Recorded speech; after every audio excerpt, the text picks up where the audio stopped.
Hello and welcome to Art on the Creek. My name is Anne and we are in my home studio in Parker, Colorado. Thanks for tuning in today.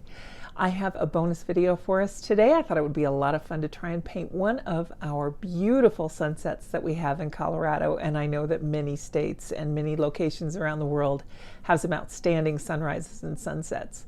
But for me, when it's setting over Pikes Peak, you kind of can't beat it. So let's see what we can do with some Da Vinci paints and a beautiful sunset over the high country.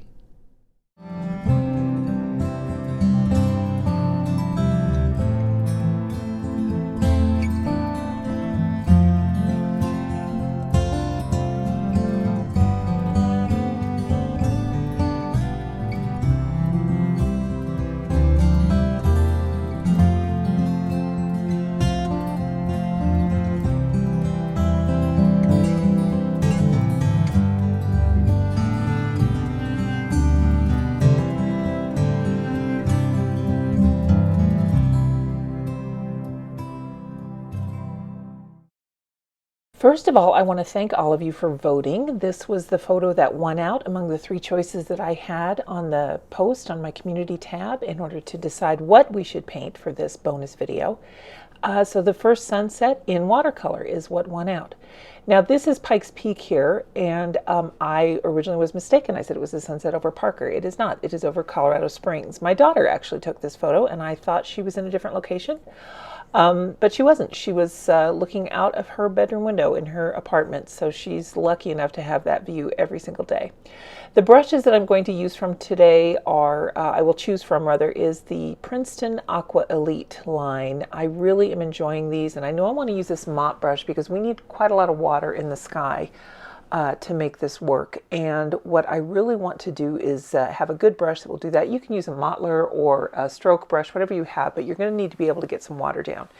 I've just sketched a basic horizon line. You don't need to do anything fancy. In fact, if you look closely, you might see how I changed my mind about 10 times where I wanted to put that horizon line. The paints that I want to use today are by Da Vinci. Now, I really love this Joyce's Mother Violet. She also has Joyce's Mother Green. We've got New Gold. We have some Perylene Red. I've got the Cerulean Blue, which I really like. If you don't have that one, you could use Cobalt Blue. And also that Hansa Yellow will work in there. And I think I'm going to use just a touch of the Payne's Gray for some of the mountain too. So we're going to take some artistic license with this here. But first, let's get the palette cleaned up. Shocker, I know. I'm actually going to clean this up this time. And then we will join you right back here. The paper that I'm going to use today is my sketchbook that is size A4. It's about A4 anyway. It's 8.5 by 11. It is a B Creative 100% cotton watercolor paper journal.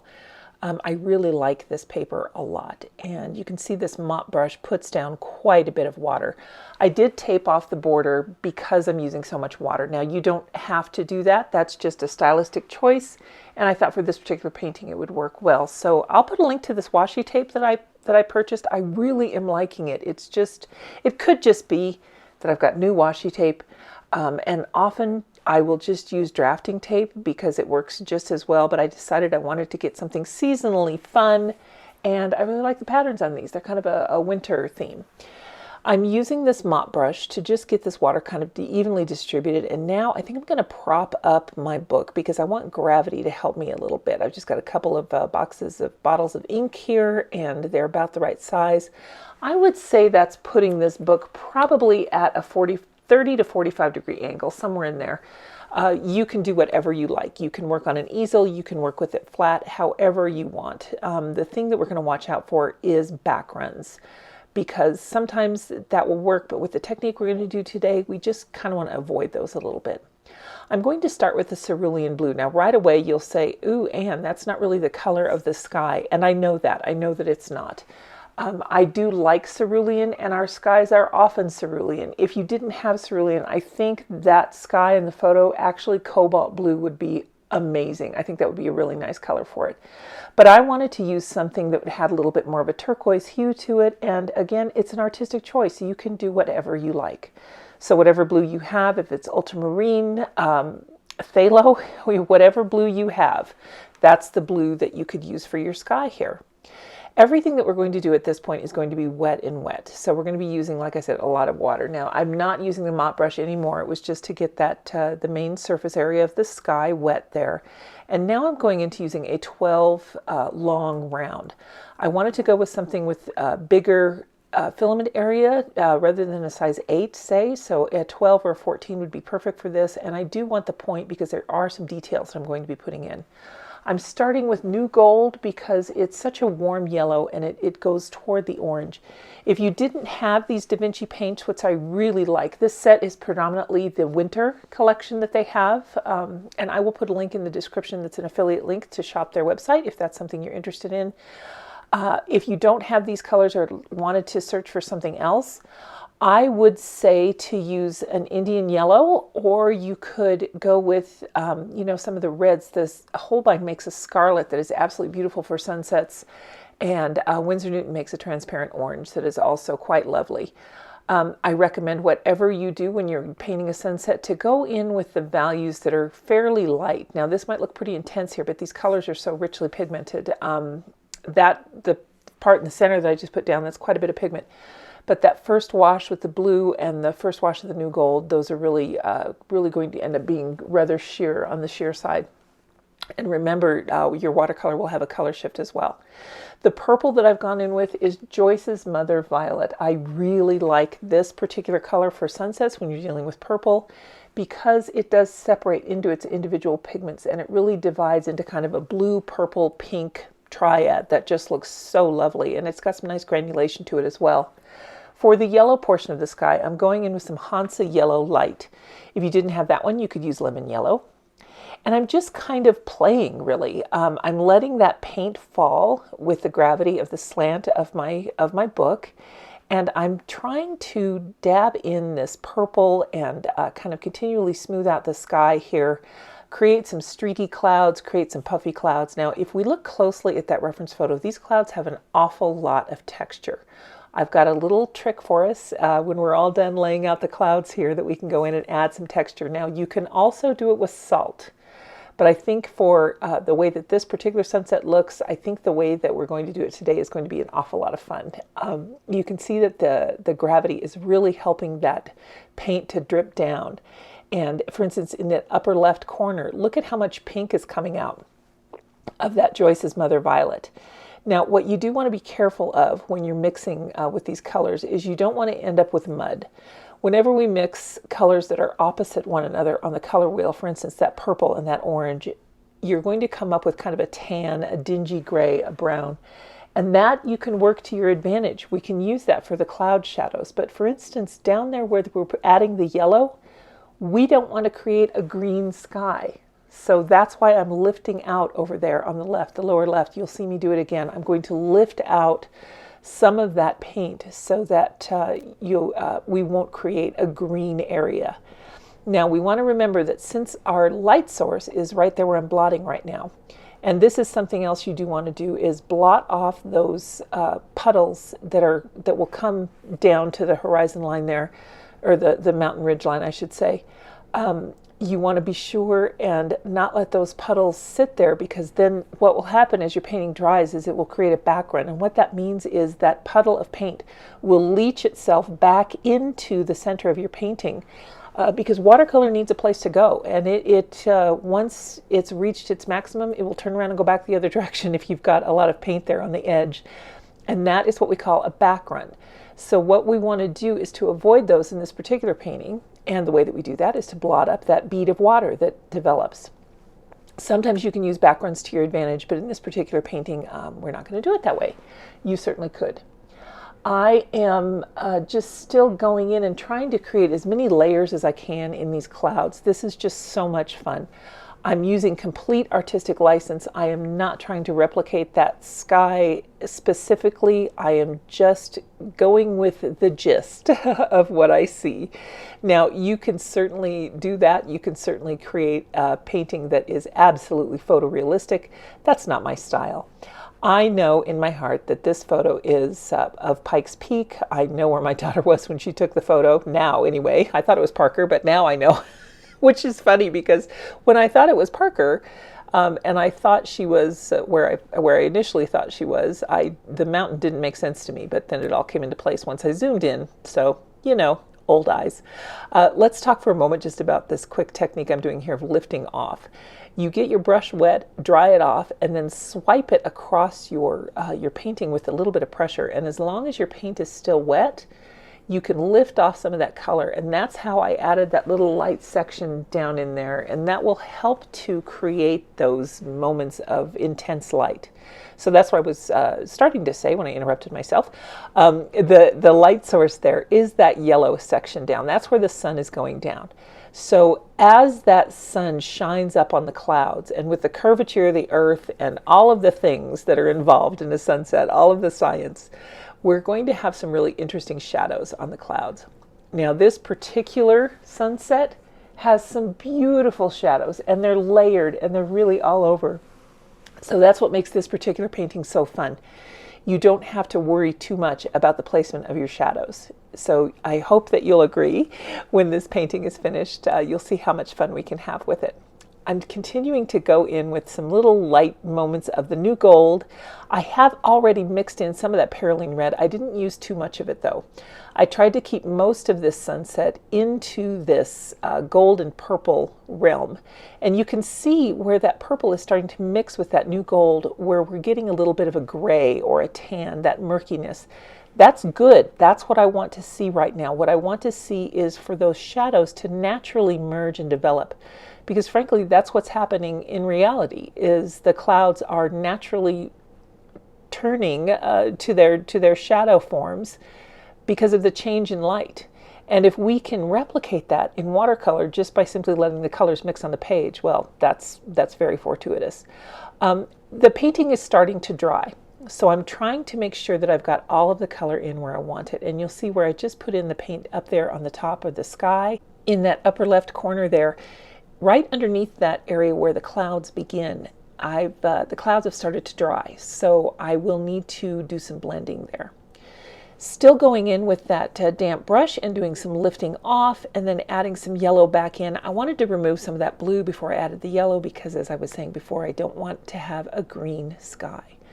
So hopefully you can see as this is working and playing on the paper that these colors are getting along quite nicely on their little playground, and we're just really creating a beautifully textured sunset. I'm going in now and adding some more of the Joyce's Mother Violet. I'm intentionally placing it over the orange because I know that it will mix with the color that's underneath there. And even through the transparent nature of watercolor, we will be able to see those colors mix and create an entirely new tone, a new value. This is what's so fun to play with. If you've not done a lot of sunsets, I really encourage you to do it because it will teach you a lot about color mixes. Don't be afraid to just do one and really be unhappy with it. You might think, okay, I'm going to do this and it's going to go in this direction. Well, once you get to mixing the colors on the paper, if you haven't really had a lot of opportunity to play with it, you might find that those mixes give you some surprises and it doesn't turn out quite the way you want it to. So be prepared for that. But I do encourage you to practice this and keep trying, keep mixing. Skies are very fun to paint.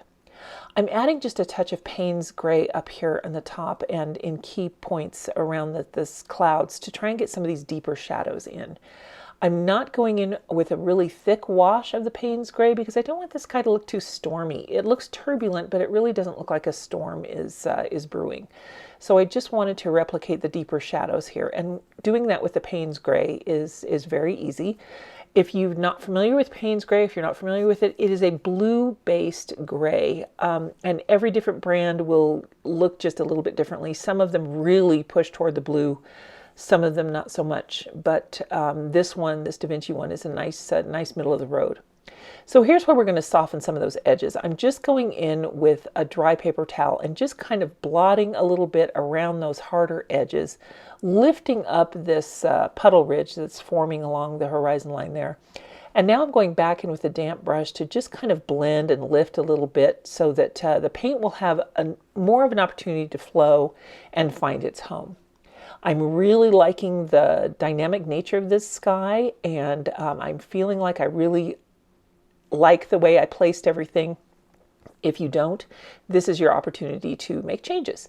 So I'm going to go in and lift some of that off, intensify this blue a little bit here and so on, and I'll just keep working around a little bit. You'll see that for the most part, I hold my brush at a pretty extreme angle. I want to be able to pull that to paint in a horizontal fashion unless I'm working on some of the little detail hills and valleys in those cloud textures. So you'll see that often, in fact, throughout most of the painting, I'm holding my brush at that pretty extreme angle, laying the belly of the bristles along that paper, really letting that long section of filament do the work for me. So now that I think I've got this right where I want it, rather than letting it dry on its own, I'm going to freeze this moment in time. And the way we do that is with a heat tool. And right here you can see I just decided to do just a little bit more mixing on the page before I decided to freeze that moment in time. What the heat tool does is it lets us have an opportunity to quickly dry our paper. You can certainly let this dry on its own, but I really liked how this was looking, so I really wanted to just lock these ideas in place. And the way that we do that is by drying our paper. Now, the heat tool that I have, I really like because it's a very low speed fan. You can hold it still in one place for a fairly long time and not risk burning your paper. It does put out quite a bit of heat though, so watch your fingers, but definitely want to take time to dry the paper on the back. Make sure that you've really got it dry at this point. You can use a hairdryer, but sometimes the force of the air coming out of there is just too much.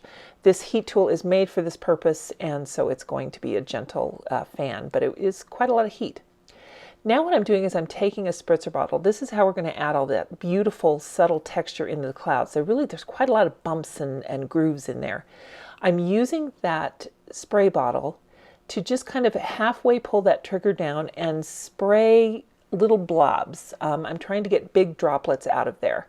This is something that most spray bottles will do. Just kind of play with it and see what yours does. Instead of spraying a fine mist, you kind of want little splashes or blobs.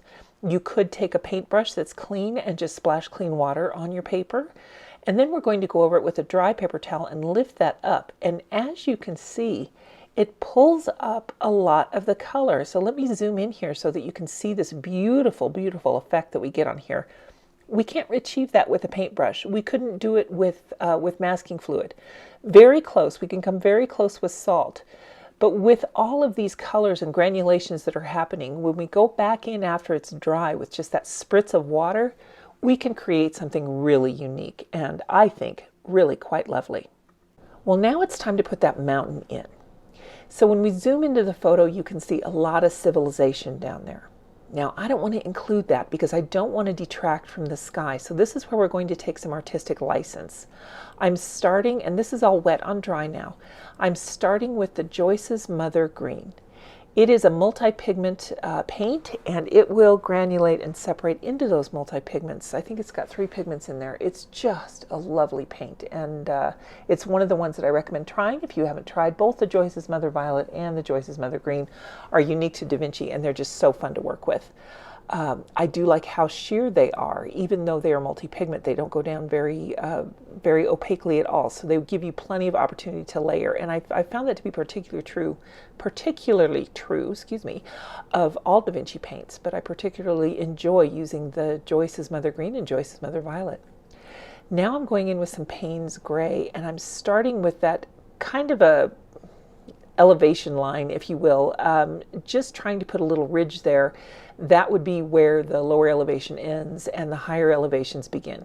Not crucial that you do it this way. This is just kind of sorting things out for my eye, for my view, just so I can kind of place distance. I'm trying to create a very, very subtle change in placement of this mountain so that it doesn't look like a two-dimensional cutout that's placed on top of the sunset.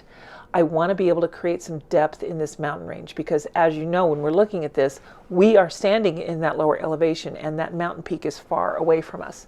So that's why I want to go in with the 2 colors. That's why I want to try and create some depth and a little bit of distance here.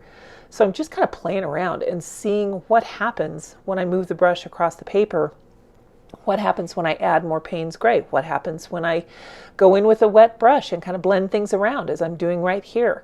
what happens if I move that pigment with the tip of my filament here. So I'm just really trying to create some natural lay of the land using the Payne's Gray as a shadow for that Joyce's Mother Green. It's really working out lovely in my mind, and I hope it conveys that way on the video, because I really did have fun doing this. And if you do paint this, I hope that you enjoy it as well. You know, in the little vote that I had, I suggested doing this in pastels or gouache. Any of these would be absolutely lovely. I have those pictures up in my community post, and you can certainly take a screenshot of them. I'll link to this one, and it's in a Dropbox. If you don't have Dropbox, the app is free, and all you have to do is get on there, and if for some reason it asks you permission to, that you would need permission to download the photo, there's a way in there to ask permission, and then I will get a notification, and I will definitely grant you that permission. I've tried to set it up so that everything is public. However, some of the photos are giving me a little bit of a tech issue there. So hopefully this photo won't give you any issues. If it does, please mention it in the comments, and I'll take care of you. At the very least, I can email you the photo. So we'll get there. I'll figure all that out for you. Now I'm going in and creating that bowl on Pikes Peak, because that is pretty distinctive. When you look at that mountain, you can really see the bowl. And by taking out that little section there, I've made an area of it lighter. Now I'm going to continually play with it and move this pigment around. And I'm going to keep changing it, because what I'm looking for, again, is just kind of an artistic representation of a change in distance. So when we're done with this, you guys can tell me in the comments if you think I was successful or not. I hope that I was. I wanted to convey that the peak of the mountain was farther away than the lower elevation in the foreground. So still trying to keep that bead at the bottom moving, because again, I don't want a back run. So let's lift off some of that extra pigment there. And I'm doing that just like you would with a lifting technique. I've just got a damp brush and I'm swiping it across the bottom. I'm holding my book up again, because now I really want gravity to work. I want that Payne's Gray to kind of run down over that Joyce's Mother Green and really get some good shadows in there.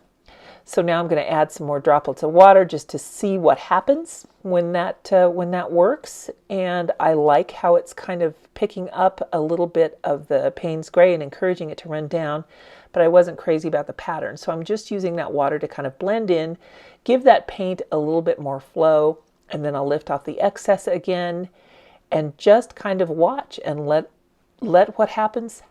I'm kind of letting nature take its course with this painting, and now I'm really seeing the texture that I wanted to see. One of the hardest things with watercolor that I had to learn was to be patient. So many of our paintings go through such an ugly phase, and that's when we all just want to throw in the towel and say, oh, forget it, I'll never understand this, I'll never get this medium correct. It is correct. You just aren't finished yet. Just keep going. Give it more time. Come back the next day. Give it another layer. I'm really liking, can you see the subtle shadows along the ridgeline of the mountain and right about where the elevation changes there? I've got some good shadows. I'm happy with this. So now what I'm going to do is get that heat tool once again, and we'll get this all dry. Now when you're using a heat tool, this is also the best opportunity for you to remove that washi tape. No matter how low tack your tape is, I recommend being very, very careful when you remove that adhesive. I'm going pretty slowly here, and you can see I'm pulling it at a 90-degree angle away from the edge of the paper. I'm pulling it perpendicular, as close to that as I can, so that the tape folds at kind of a 45-degree angle there. I hold the heat ahead of where I'm pulling, and that helps to soften that adhesive, and it also just really aids in getting that tape up. You can see I kind of got my finger a little too hot there. That aids in getting that tape up and off of that paper. And what it does is it helps prevent it from lifting the paper off, because sometimes even if you've had a very low tack tape sitting on your paper for a length of time, you can tear off some of that paper, and that is just heartbreaking. So simply by taking the time to run that heat tool over your washi tape, you'll be able to preserve that nice crisp border and not have any fraying on the edges there. I'm just going to title this Sunset Over Pikes Peak, Winter 2023, and I'll sign my name and date it. I really like this size, this kind of A4, 8.5 by 11-ish size, because it really will accommodate an 8 by 10 frame, which makes it very easy. You can just purchase a mat, put it in a frame, and not have to worry about going to the expense of going to a framer. So this size is a really nice journal to have. Once again, that is perforated along the top next to that double spiral, so you can easily remove it without having to trim anything off. So here's our painting, and I hope you guys had a really good time doing this today. Thank you to everyone who cast a vote, and a special thanks to all of the members of my channel. I really hope that you're enjoying your membership, and if you do want any critique on your work, I will put my email in the description, and it's also in the About tab on my page, so that members, you can contact me and receive that critique. One of these days I will get a website, and then we can do things that way and have some fun chats. But for now, we'll have to do things through email. So I appreciate your patience, and I so appreciate your help in continuing to have Art on the Creek prosper and provide tutorials for you like this right here on YouTube. Thank you, everyone. I hope everyone has a great week, and we will see you next time. Bye now.